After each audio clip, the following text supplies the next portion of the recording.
all you cool cats and kittens. This is not Carol Baskin, but it is Miss Endicott, and I'm back for week 3 of going through our expectations and a little bit of housekeeping in there and some feedback from this past week of our learning and just outlining our week to come. Before we jump into it all, I just want to say a very happy birthday to Mr. Babble. Max, I hope you have a great day and feel free to bother your brothers to do everything for you on the day of your birth, okay? Like, I mean, they should be making you grilled cheese, maybe some pierogies in there, you know? Like, you should feel no issues turning to Alex and Conrad and saying, it's my day, you know? So take some time, celebrate yourself, and sorry we're not in class so that we can't all wish you happy birthday. As we continue to move forward in learning online, I hope that you start to feel a bit of a routine to the way that our content goes out. I hope you're feeling more comfortable with all the content coming out on Monday. I know that there still are a few of you that are giving good feedback and saying that it's overwhelming to see it all come out on the first day of the week. But just a reminder to check the weekly breakdown that I give you guys so that hopefully that'll help break up the work a little bit so it doesn't seem, at least for our course, as intimidating as it comes out. I feel like the theme of this semester has been 4-day weeks, whether it be because of strike action or because of holidays for the past couple of weeks. And then this week, if we're going with our school calendar, Friday is a PD day. So it's another 4-day week for us.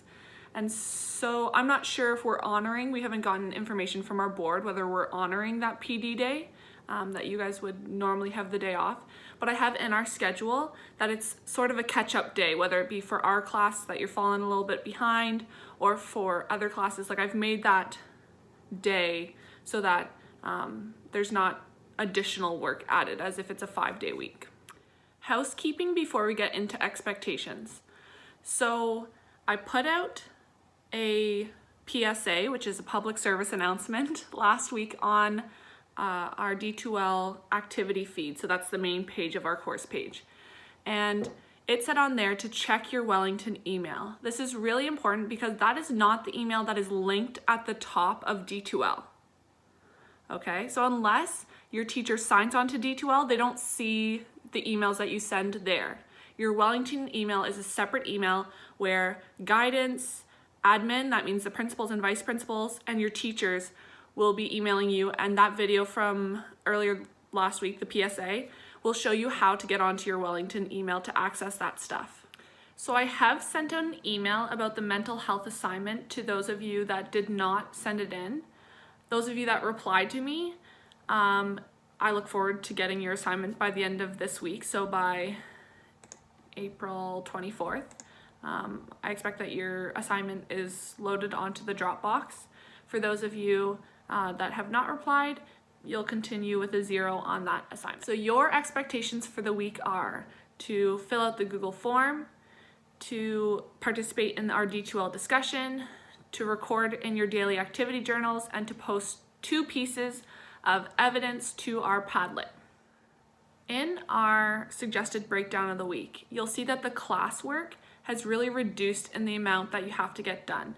So other than filling out your discussion question, which should be pretty quick this week, the focus is really to be active, to try the workouts that have been suggested, and to post that evidence both in your journal and then to the Padlet. And we'll get more into that in a second.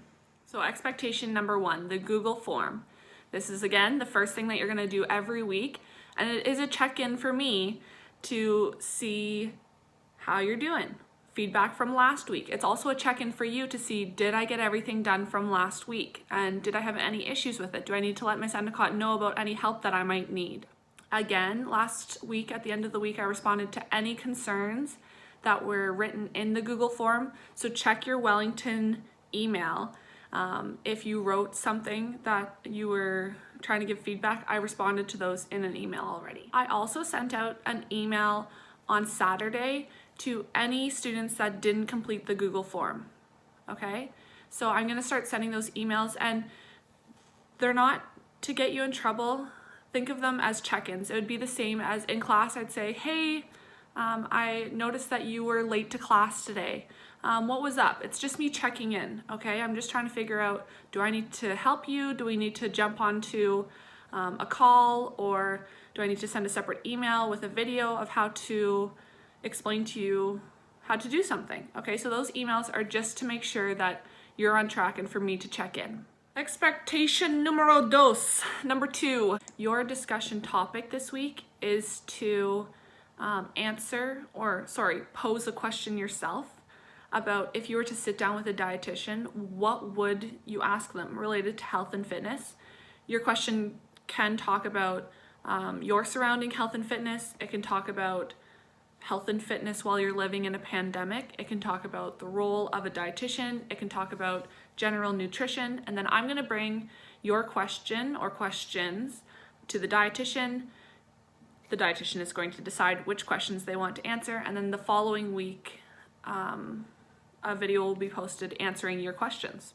You must ask a minimum of 1 question, and you can ask as many as 3 questions. And the reason for that is that there are other phys ed classes that are also going to submit questions to the dietitian, and we don't want to overwhelm the dietitian with all the questions. And we're going to try and find common themes, okay? So minimum 1, maximum 3. I think it's reversed for you, so minimum 1, maximum 3. Feedback from last week's discussions. Those of you that posted did a great job with question 2 with the go home and stay home article. It was very interesting to hear your responses as to whether or not you felt like team sports equals social distancing. I liked that there was some healthy discussion and some passionate responses as to whether or not team activities are okay right now. I also was very impressed with question number 1's answers. If you didn't, and you have the ability to edit, I'd like if some of you put links to your workouts that you were referring to in the post. And the reason for that is I posted a few of them as this week's optional workouts, because my goal in this is not to have you guys be doing things you don't want to do. I want you to do workouts that you're interested in and that you want your classmates to try, because it might actually help their personal fitness goals. So this week you'll see that the suggested workouts are one that's inspired by Josh's post with a quad workout. We've got a metabolism booster workout that was inspired by Dylan's discussion. We've got the weekly challenge that's posted in the Padlet, and I'll get back to that in a second. We've got an arm workout that was inspired by Anya's post on Thursday, and then I've included a different yoga full body stretch for Friday, our rest day.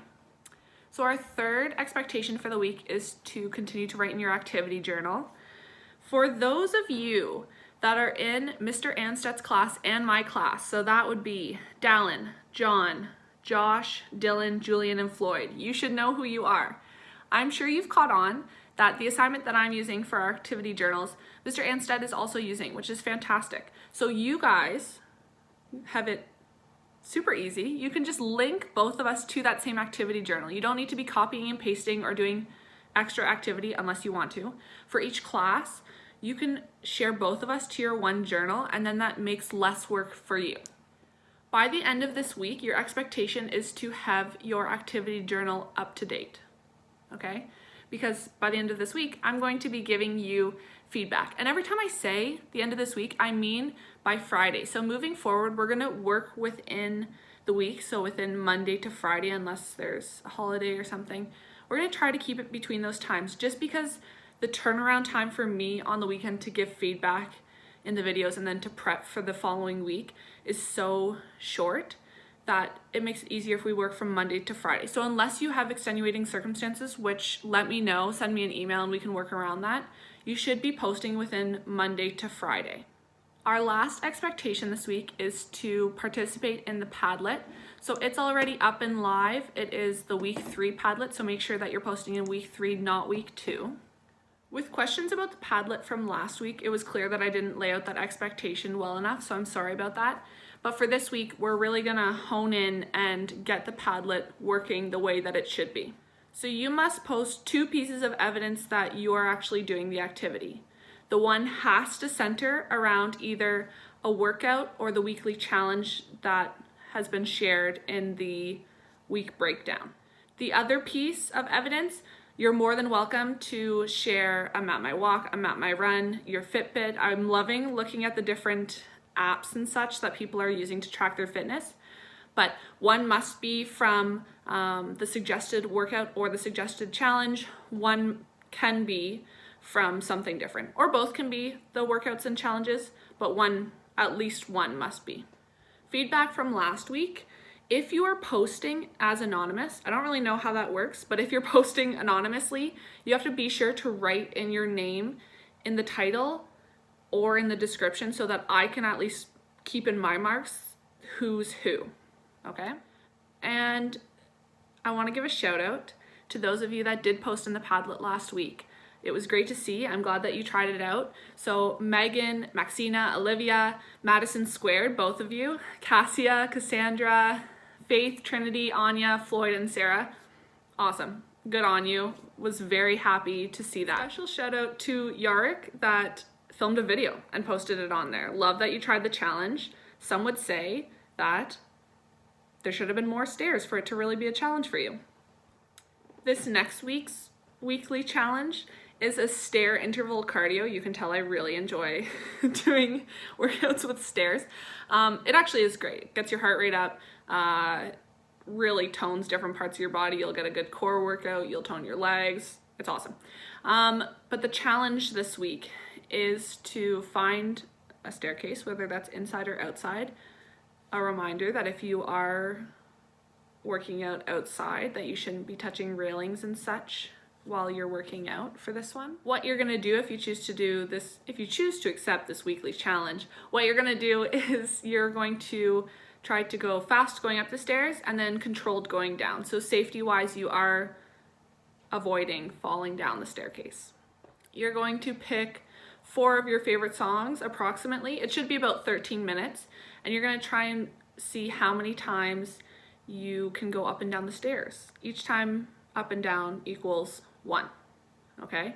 And you're gonna try to, in that 13 minutes, beat my score of 53 flights of stairs, okay? And you'll see on the Padlet that the full video was cut down. It's total, obviously 13 minutes in length, and then when I put it in iMovie, I sped it up because who really wants to watch people, myself, go up and down stairs at normal speed? And then it was cut to 6 minutes. And then I had to snip it when I put it in Padlet to only 2 minutes and 30 seconds of the video. So just be wary if you are filming a video that you're probably only going to be able to put a snippet onto the Padlet, and that's okay. Before I sign off, I want to talk about video meetings for our class. At the bottom of our Google form, I put the outline from the board, our school board, Wellington Catholic School Board, of what online meetings are going to look like going forward as a class. Going forward, and depending on how long we are in self-isolation, my goal would be to have live workouts a couple times a week, but we need to see first how meeting each other goes, re-meeting each other for some of you, and how the dynamics go of Zoom calls. So at the bottom of the form, it asks you what day works best for you to meet via video call with the class to talk over class expectations and address any questions. So this is talking about for next week, do Tuesdays or Wednesdays work best for you? And then from then on, we'll meet on that day of the week, depending on which day gets the most votes. And then at the bottom of the form, it explains that students are expected to be in appropriate dress when they come to the meetings, okay? So no, you don't have to be in your school uniform, but you do need to wear what would be appropriate on a Civies Day. It also talks about being in an appropriate location, such as a desk or at a table, okay, while you are in the call. So you shouldn't be answering the video call from your bed. You shouldn't be doing it in anywhere that people can tell where you live either, okay? So often having not your living room behind you is ideal so that people aren't walking back and forth behind you. And so that you only have to worry about your own behavior in the video. The form also outlines that it is very important to continue a respectful learning environment online on video. So any appropriate behavior, I'm going to have to chat to admin about. If there's any misbehavior on the call, it might result in us having to shut down the call or you being booted from the conference without an explanation. Now, with that being said, if something happens, I will follow up with you and I will make sure to communicate as we would in class if something inappropriate happened. But for online learning, this really needs to be adhered to. We have to be acting in a respectful way. And then the last piece of that Google form, it just says that recordings won't be shared outside of the learning environment. So if we are using Zoom, sometimes it does record sessions, but I will not be sharing that recording outside of our learning environment. As soon as you log on to online learning, as soon as you join the call, you are saying that you consent to being online on video, okay? So that is just from a board point of view, that is you consenting to being online as soon as you join the call. So what it will likely look like is I will, about 15 minutes before the meeting, share the Zoom ID and password. I'll then start the meeting and you guys can join in for the 10 minutes before the meeting time. Feel free, we can have conversations about just how life is going and how you're doing and how our classmates are doing. And then we'll get into a breakdown of hitting questions and clearing up any misconceptions or expectations that are confusing. And with that, this is another YouTube video done for me. So I am going to go and edit this. But yeah, I'm missing seeing everybody at school. This is not an easy time. I know for everyone, but also for myself included. Yeah, I hope that you're all doing well, and I hope that you are finding the little things in your life to make you smile.